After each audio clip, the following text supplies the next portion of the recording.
अत्यंत दुःखदायक अशी आहे मंठा शहरातील घटना आहे।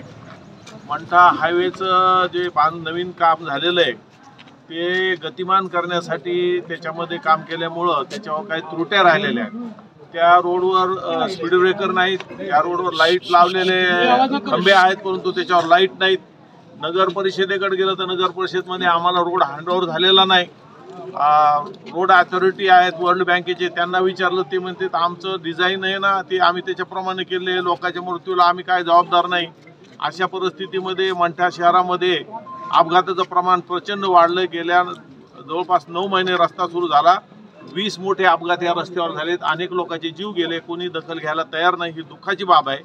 काल रात्रीची घटना ताजी आहे। 6:15 वाजता एक चांगला निष्णांत असा ट्रक ड्रायव्हर जो टँकर चालू शकतो असा त्याचा व्यवसाय असलेला माणूस तळणी फाट्याहून मंठा शहराकडे घराकडे येत असताना 6:15 वाजता एका वाळूच्या टिप्परनं त्याला 6:15 वाजता गोविंदगंगा पंपासमोर उडवलं आणि त्याचा दुःखदांत झाला।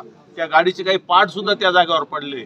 त्या घटनेला मी साक्षी आहे, कारण मला काही लोकांनी सांगितल्यामुळे तात्काळ फौजदारांना मी कल्पना दिली की जाऊन तात्काळ ताब्यात घ्या ती गाडी, परंतु ती गाडी मंठा शहरातून निघून गेली आहे। रात्री आज दुपारचे 12 वाजलेत, अजून सुद्धा पोलिसला ती गाडी ट्रेस होत नाही।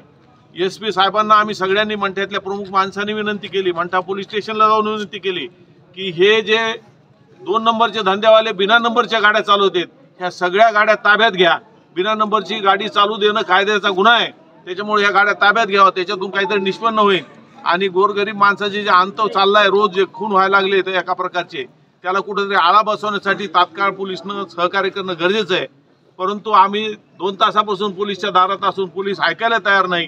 त्यांचं म्हणणं आहे अपघाताचं प्रकरण नाही, रोजच होत असतात, तर ही गंभीर असून बाब SP साहेबांना विनंती केल्यामुळे आम्ही अपेक्षा आहे की 2 तासात त्यांनी ती गाडी आणावी, नसता मंठ्यामध्ये लॉ अँड ऑर्डरचा प्रश्न निर्माण होऊ शकतो आणि याला सर्वस्वी पोलीस प्रशासन जबाबदार राहील, हे आम्हाला या प्रसंगी नमूद करावं असं वाटतं। तुम्हाला जे समोर दिसत आहेत ही त्या ट्रक चालकाचे हे निष्पाप मुलं आहेत बिचारे, त्यांच्या रोजगाराचा प्रश्न झालेला आहे। कसं तरी भंगार विकून तो माणूस जीवन कंठित होता।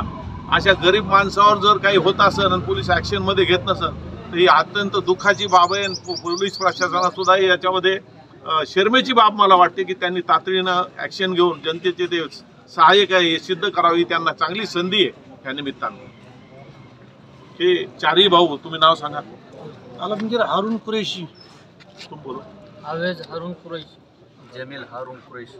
तुमचे वडील काय करत होते?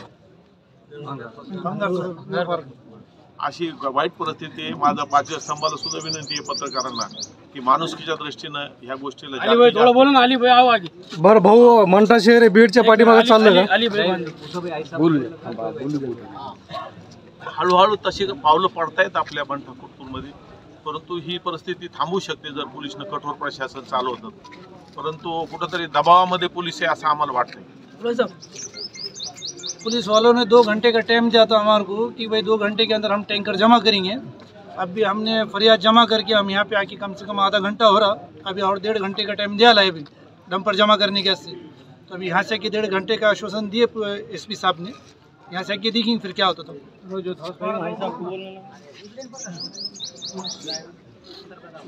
ठीक आहे, निर्णय आला नाही। घटना काय झाली ते सांगा ना। घटना म्हणजे का टिप्पर जी गाडी आहे जी उडून गेली त्याच्यावर पोलीस संरक्षण काय निर्णय घेत नाही आणि सकाळपासून आम्ही बसलेले आहे इथं। हो सर, आज भेट आली ना भाऊ, तुम्ही